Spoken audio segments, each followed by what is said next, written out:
안녕하십니까 구독자 여러분. 개인택시 댓글 소통 시간을 가져보겠습니다. 먼저 대표님 본인 소개 좀 해주세요. 네, 안녕하세요. 인천 개인택시 조합 지정업체 갈산상사 이원복입니다. 네, 대표님 이번 주 댓글 소통 시간을 가져보겠습니다. 먼저 개인 사업자가 사업이 망해가는데 나라에서 퇴직금 달라는 게 말이 되나? 자율주행으로 가는 추세는 못 막을 것 같음. 떨어질 때 됐나 보네. 서울 기준 8천 정도 적정하지. 이런 댓글을 달았습니다.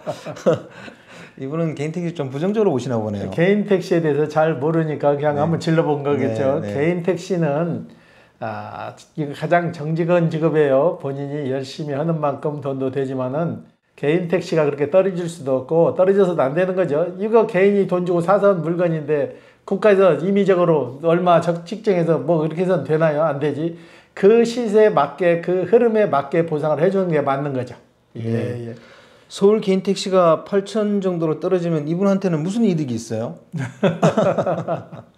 예, 하여튼 개인택시 좀 부정적으로 보시는 분들이 남의 자산 평가를 그렇게 손쉽게 해서는 안 되죠. 이분들도 다 피땀 흘려가지고 모은 돈 가지고 산 건데 일방적으로 폄하해서는 안 되는 거예요. 예. 본인이 아마 서울 개인택시 하고 있다 그러면 뭐 난리 날 일이에요. 그렇죠. 예.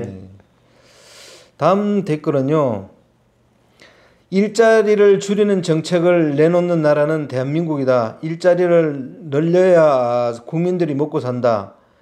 자율주행은 노선을 다니는 전철 버스 먼저 시작해야 한다. 이런 댓글 달았는데 요 최근에 이제 자율주행 택시에 대해서 좀 얘기를 했더니만 아마 이런 댓글 다신 것 같아요. 그죠? 이분 얘기처럼 전철 버스 먼저 시작하는 게 맞죠, 뭐. 자율주행 택시가 언젠가는 개발 단계가 끝나서 정착되면은 기존에 있는 택시들은 수가 줄어들 수밖에 없죠. 그 수가 줄어들더라도 정부에서 관여할 문제가 아니고 이 면허권 가지고 있는 주체, 쉽게 말해서 개인택시 기사님들이나 법인, 여기에 적정한 금액의 보상을 해주고 이걸 매입을 해서 이걸 소각시키고 자율주행 택시로 가는 게 맞는 거지, 일반적으로 금액을 제시해서 그 낮은 금액대에 매입을 해서 소각시킨다는 것은 남의 재산권 침해고 맞지 않는 얘기예요. 예. 자율주행 택시 뭐 하라 그러면 뭐 해야죠 뭐. 근데 개인 택시 그 조합에다 넣고 지분 받아가지고 그냥 그 핸드폰으로 수익만 보면 될 것 같아요. 그렇죠. 만약에 자율주행 택시가 나와서 그 택시 가격이 비싸다면은 개인 택시 하시는 분 세 분이 하나를 사가지고 공동으로 나누면 되는 거죠. 그런 식으로 하게 되면 충분히 가능합니다. 그래서 정부에서도 자율주행 택시 하고 개인 택시 하시는 분들도 생계를 유지하고 하면 되는 거고요. 그러면요. 이 자율주행이 그 왜 하필 이 택시 쪽으로 딱 꽂혀 있는지 모르겠어요. 아유, 버스도 많고 그렇죠. 지하철도 많은데 버스 얘기는 안 해요. 버스도 있고 택시도 있고 공공기관 차들 많잖아요. 그 문제 실시를 해야지 왜 택시에 국한시켜서 택시만 꼭 자꾸 물어지는지 모르겠어요. 자율주행 차 하자고요. 버스도 하자고요, 같이. 근데 왜 버스 얘기는 안 하고 얘기만 하면 택시 얘기만 자꾸 하는지 모르겠습니다. 다음 댓글은요. 지난 3월에 바빠서 양수교육 신청 못하고 6월에 대기 30번으로 떨어지고 이번에 두 번째 도전했는데 대기 6번으로 또 떨어졌네요. 자금은 겨우 준비했으나 또 3개월 기다려야 한다니 이젠 죽고 싶더라고요. 양수교육이 뭐라고 12월엔 삼수인데 몇 수 도전해야 될까요? 3개월에 2,000명이 교육받는데 교육생은 줄어들기는커녕 더 많아지는 걸 보면 자영업할 게 마땅히 없는 게 맞나 봅니다. 큰일이네요. 언제까지 기다려야 할까요? 삼수에서도 안 되면 그냥 포기해야 할까요? 이런 댓글 달았습니다. 이게 교육 접수를 시킨 분들이 한 번, 두 번, 세 번 떨어진 것도 이것도 형평성을 더 가지고 한 번 접수나 두 번 접수나 세 번 접수나 네 번 접수나 일률성을 줘야 되는데 한 번 접수하고 다음에 좀 문제가 생겨갖고 한 번 뛰어가지고 다시 접수하면은 앞에 접수하면 또 날아가요. 연속적으로 접수한 걸 또 인정하더라고. 이번에도 그런 사례가 났는데 저희 사무실에서도 15분을 저희가 접수를 했는데 5분 정도가 되고 10분 정도 다시 떨어졌는데 거의 2번, 3번 떨어진 사람들이 거의 당첨이 됐거든요. 다음에도 이런 시스템으로 갈 것 같으면은 3번 이상 떨어지면 거의 되더라고요. 대구에 사시는 분 저희하고 계속 통화를 해가지고 저희가 계속 정보를 알려드리고 어떻게 하세요 어떻게 해서 했는데 이번에 마지막에 된 거예요. 됐는데 감사히 전화가 왔더라고요. 문자 메시지가 왔는데 이분 같은 경우도 굉장히 마음고생을 많이 했어요. 개인 택시 하나 하기 위해서 1년 동안 계속 접수 해가지고 겨우 됐는데 이게 개인 택시 양수 교육 이거 체계적으로 개편하기 전에는 당분간은 이런 사례가 계속 될 거예요. 그래서 많이 떨어진 사람 우선순위로 가다 보니까 많이 떨어진 사람은 그래도 어느 정도 이제 확률이 좀 생기는 거예요. 예. 이분은 이번 12월이 세 번째 도전이니까 가능성이 있네요. 그렇죠. 2번 떨어졌으니까 세 번째는 좀 확률이 있죠. 네. 예. 개인 택시 교육이 중요한 건 알아요. 그렇지만 개인 택시를 못하게 할 정도로 중요한 교육은 아니잖아요. 얼마든지 주변에 있는 시설을 이용해서 가능한데 너무나 꼭 교육장 신설해가지고 교육장에서만 하려고 하니까 이게 문제가 되는 거예요. 예. 네. 다음 댓글도 또 양수교육 그 댓글인데요. 뭐냐면요. 오늘 개인택시 양수교육 신청 결과 낙첨 대기순번 89번입니다. 이놈의 별거 없는 양수교육 폐지되길 이런 댓글을 달았습니다.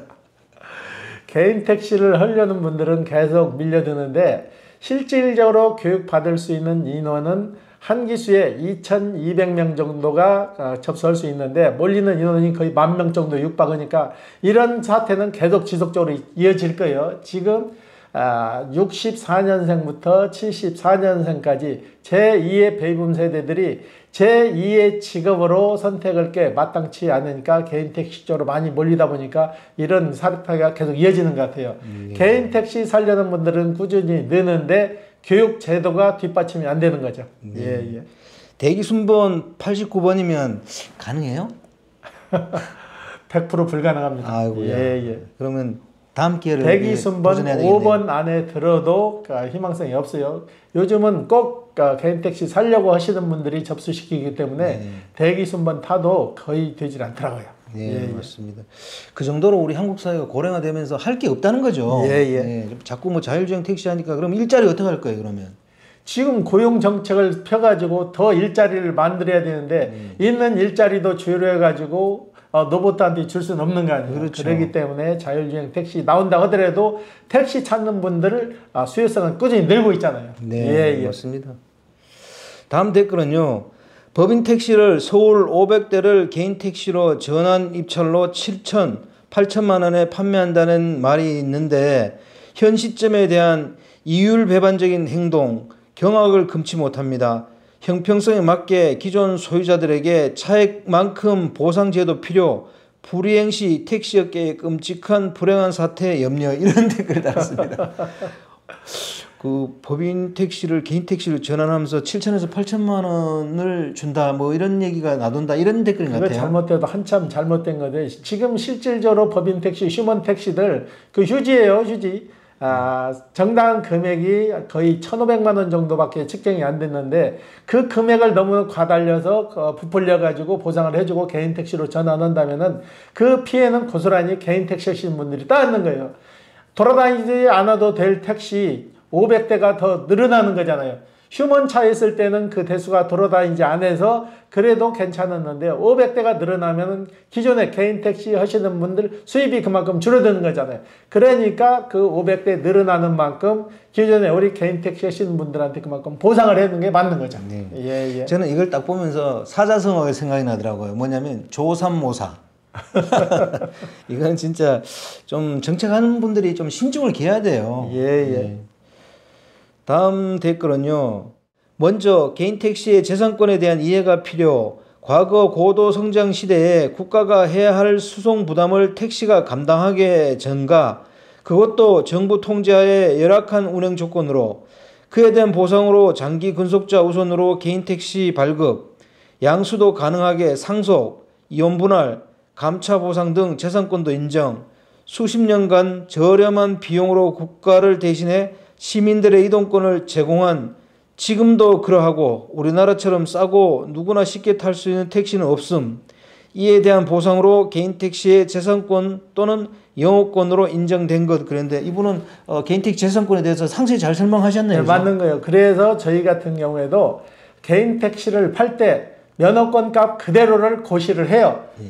구청에 인가 들어갈 때 다른 타구청은 다른 도시는 그렇게 안 하는 도시도 많는데 우리가 만약에 1억 2,300에 팔았다면 1억 2,300을 고스란히 다 기재를 한다고 해가지고 추후에 보상이 발생했을 때는 그 기준으로 해서 보상이 되기 때문에 그 액면 금액 전체를 다 기재를 해서 구청에 접수를 하는 게 맞습니다. 지금 지방 타 도시에서는 그 금액을 다 적지 않는데 그 금액 자체를 전부 다 적어야만이 우리 기사부님들 추후에 문제가 됐을 때 그 보상 금액 전체를 다 보상받을 수 있습니다. 예. 그래서 매매되는 거래 금액 전체를 1원짜리 하나도 틀리지 않게 그대로 기재하는 게 맞습니다. 예. 어떤 분들은 우리 댓글에도 그런 게 있잖아요. 뭐 개인 택시 번호판 국가에서 무상으로 나눠준 거니까 국가에 필요하면 반납을 받는 게 맞다. 이런 취지의 댓글이 많더라고요. 개인 택시 국가에서 무상으로 준 거 아닙니다. 네. 개인 택시 하시는 분들이 법인 택시에서부터 노동력을 제공해서 일정 기간 기여를 해서 무사고 개념으로 나온 거지 무상으로 받았다고 개념으로 생각하시면 안 됩니다. 그냥 준 거 아니에요. 포상 조건으로 해서 준 거지. 법인 택시 그 열악한 환경에서도 몇십 년 동안 무사고로 봉사를 했기 때문에 거기에 대한 적정 금액을 평가해서 개인 택시로 해서 내준 거고 지금 대법원 판례도 개인 택시 면허권 값을 인정하고 있습니다. 예. 그렇죠.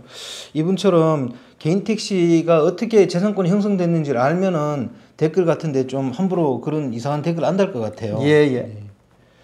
다음 댓글은요. 자율주행 사업자가 사업하면 사업성은 있을까? 택시 권리금 1억 5천에서 2억, 자율주행 차량값 1억 5천, 한 대에 3억 이상 들 텐데 그랬는데 이분 얘기도 뭐 근거 있는 얘기죠, 그죠? 예. 자율주행 택시가 나와도 기존에 있는 택시 대수가 줄어야 그만큼 늘어나니까 뭔가 모빌리티 회사에서도 기존에 있는 택시를 매입을 해가지고 보상을 해주고 그걸로 해서 자율주행으로 가야 되는 거지 일방적인 감차는 있을 수 없고 그 적정 금액의 보상 금액이 개인 택시 팔 때 구청에 신고하는 금액을 제대로 신고를 해놔야 추후에 보상 금액 책정해서 불이익을 당하지 않습니다. 네, 맞습니다. 이번 한국은행 발표에서도 보면 국가가 기금을 만들어서 사라 뭐 이런 취지도 있고 또 자율주행이 필요하면 필요한 대수만큼 있는 그 택시 총량제 안에서 받아가지고 모빌리티 회사에서 운영하면 되죠. 대신 수익금은 그 지분만큼 이렇게 통장으로 뭐 송금해주면 되는 거고, 그죠? 예. 다음 댓글은요. 한국은행은 국민이 잘 살 수 있게 힘써야지 국민의 생계를 빼서 자신들의 이익을 생각하는 건 아니라고 생각합니다. 이런 댓글 달았습니다. 예, 한국은행이 이번에 자율주행차 관련해서 보고서를 낸 건 좀 아이러니한 부분이 있어요. 그러니까 한국은행에서 그 보고서를 내니까 유튜브 하시는 분들이 그걸 또 부풀려 가지고 개인 택시를 굉장히 폭망할 것 같이 얘기하는데 개인 택시는 개인 택시 나름대로 몇십 년간 흘러온 그 루트가 있기 때문에 그렇게 쉽게 한국은행에서 전문가도 아닌 사람이 나와가지고 그걸 발표한다는 것도 섣부른 거고 이건 국토교통부가 엄연히 있고 그 관련된 부서가 있는데 한국은행에서 택시까지 관장하나요? 이거는 잘못된 것 같아요. 예. 그게 무슨 통화량하고 무슨 관련이 있다고 그 보고서를 냈는지 모르겠습니다. 저도 그것 때문에 영상을 만들어 올렸는데 아무리 봐도 이거는 국토교통부에서 내는 게 맞는 것 같아요. 그러면 지금 택시 돌아다니는 택시가 우리나라 경제에 몇 프로나 미칠 수 있겠냐고 영향력을. 근데 너무나 섣부르게 이걸 내놓으니까 다른 유튜브 채널이나 유튜브 업자들에서는 그걸 퍼날려 가지고 금방 개인 택시, 자율주행 택시가 나오면 개인 택시가 폭망한다는 쪽으로 자꾸 유도를 하는데 이런 거는 좀 조심해 줘야 되는 거죠. 그런 말 함부로 쓰면 안 될 것 같아요. 저도 보니까 뭐 개인 택시 폭망 뭐 일어났던데 그거는 그냥 감정적으로 자꾸 그렇게 호소하면 안 되는 거죠. 그런 개인 택시가 지금까지 여기까지 올 때까지 그 뿌리가 있는데 그렇게 한 번에 폭망 되나요? 그리고 자율주행 택시가 나와도 일정 금액의 보상을 해줘야지 그렇게 가볍게 다룰 문제가 아니에요. 뭐 국회의원도 나와서 얘기했잖아요. 자율주행 택시가 나와가지고 그 사업 면허권을 누가 갖냐에 따라서 자율주행 택시 면허권 값이 수억이 될 수도 있다고. 너무 걱정 안 하셔도 될 것 같아요. 걱정 안 하셔도 되고 하게 되면 뭐 조합에다가 뭐 개인 택시 10대 받아가지고 모빌리티에서 운영하면 그 10대 면허 조합에 맡긴 개인 택시 기사분들한테는 그 수익금을 n분의 1로 해서 그렇죠. 나눠주면 됩니다. 배당이 떨어져야 되는 거죠. 예, 그렇게 예. 하면 되는 거고 그런 거죠. 뭐. 이번에 국토교통부에서도 장기적으로 생각하고 정책을 좀 내야 될 것 같고 그리고 중요한 건 우리나라의 실업 문제입니다. 그죠? 그러면 지금 기존의 개인 택시나 법인 택시에서 종사하시는 분들이 어마어마 많은데 이분들 다 어디로 가라는 얘기죠. 고용을 해가지고 창출을 해야 되는데 그게 안 되잖아요. 역비례 현상이 나타날 수가 없는 거죠. 예, 예. 아무리 그래도 사람이 기계보다 못할 수는 없잖아요. 오히려 귀한 존재지. 그러군요. 네. 다음 댓글은요. 증차 감차를 국토부에서 총괄로 해야 됩니다. 그랬습니다. 예, 맞습니다. 이거 국토부에서 총괄해야 될 것 같아요. 국토부에서 하는 게 맞는 거지 지자체에서 총괄을 하니까 이런 사례가 자꾸 나타나는 거예요. 실질적으로 감차되지도 않는 대수를 자꾸 발표하고 그 예산도 없는 상태에서 자꾸 발표만 하게 되면 혼선만 빚는 거예요. 네. 예, 예. 저희들이 오늘 방송했지만 경기도도 뭐 증차 감차 지역을 발표했잖아요. 근데 감차 지역 보면 숫자가 너무너무 많아요. 이거는 실현 가능성이 없는 거거든요. 실현 가능성이 없이 1차, 2차, 3차, 4차, 5차까지 왔는데 지금 감차됐냐고요. 안 됐잖아요. 그런데 자꾸 발표만 하면 뭐냐고. 예산도 없이 발표하면 이거는 문제가 있는 거죠. 예산도 편성 안 해놓고 뭘 감차를 해요. 네. 예, 예. 그러니까 서울에서 발표하니까 경기도도 하고 제가 볼 때 이것도 다른 곳도 계속 발표할 가능성이 있어요. 예, 예. 네. 지자체가 서로 경쟁하듯이 그러는 예, 것 예. 같아요. 만약에 계속 자율주행 나오고 뭐 감차 얘기 나와도 택시 하시려는 분들은 지금 넘쳐나잖아요. 이분들이 이런 거 생각 안 해거냐고요. 네. 그러니까 걱정 안 하셔도 됩니다. 네. 예, 예. 다음 댓글은요. 궁금한 게 서울 개인택시 조합에서는 서울시에서 시행하는 법인데 개인택시 2대1 교체 사업에 대해 그냥 가만히 있나요? 이런 댓글을 달았습니다. 가만히 있지는 않겠죠?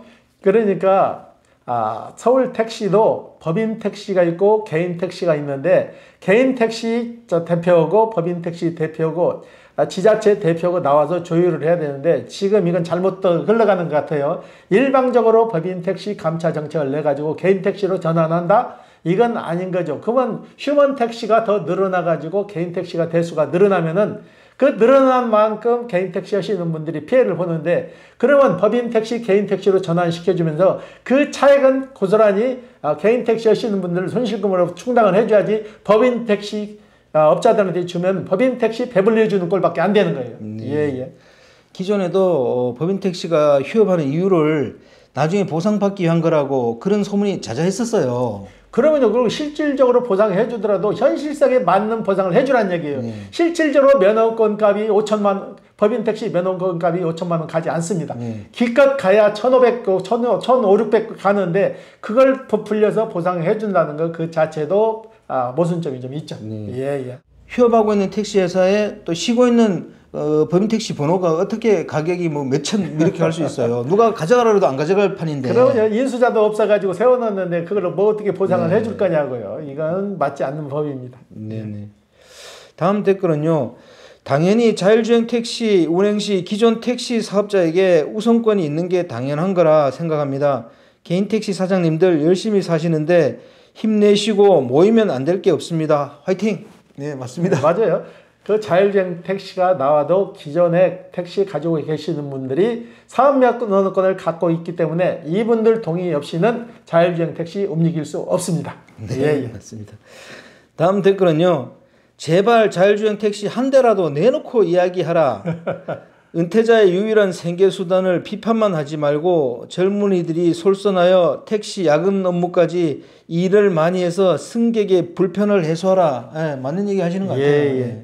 그렇게 자율주행 택시가 좋고 앞으로 택시에 대한 전망이 없다면은 요즘 개인 택시 양수 교육하는데 2,200명 교육받는데 10,000명씩 계속해서 3번, 4번 떨어진 사람들이 나올 수가 없는 거죠. 네. 그만큼 보장이 되니까 걱정 안 하셔도 될 것 같아요. 네. 예, 예. 그리고 요즘 택시 양수하시는 분들 나이대가 60이라 그래도 산전수전 다 겪은 분들이에요. 이런 거 모르고 구입하겠어요? 예, 예. 다음 댓글은요. 자동차 교도소 하나 만들어 놔야 되죠. 민사는 회사가, 형사는 자율택시가 책임진가요? 흐흐흐 이렇게 댓글 다셨어요. 예, 예, 이분 댓글이 되게 웃기긴 한데 실제 지금 현실이 이런 거거든요, 그죠? 만약에 된다면. 자율주행 택시가 나와도 그 나라마다 다 특성이 있어요. 네. 특성이 있기 때문에 자율주행 택시가 나와가지고 지금 우리나라도 세대 시범 운행하는데 미리 당겨서 걱정할 필요는 없을 것 같아요. 예. 그리고 전에도 제가 수차례 말씀드렸지만 지금 도로교통법상 어린이 보호구역 같은 데는 수동 운전을 해야 되거든요. 예, 예. 그런 것도 다 안 바뀌어 있는데 뭐 자율택시 얘기 너무너무 막 앞서가는 건 아니라고 봐요. 예, 예. 지금 우리나라 자율주행 택시 돌아다니나요? 시범적으로 강남에서 3대 운행하는데 너무나 앞당겨서 걱정 안 하셔도 됩니다. 예, 예. 자, 오늘 인터뷰 감사드립니다. 예. 네, 구독자 여러분, 개인 택시 댓글 소통 시간 여기서 마치겠습니다. 안녕히 계십시오. 호호 아지였습니다.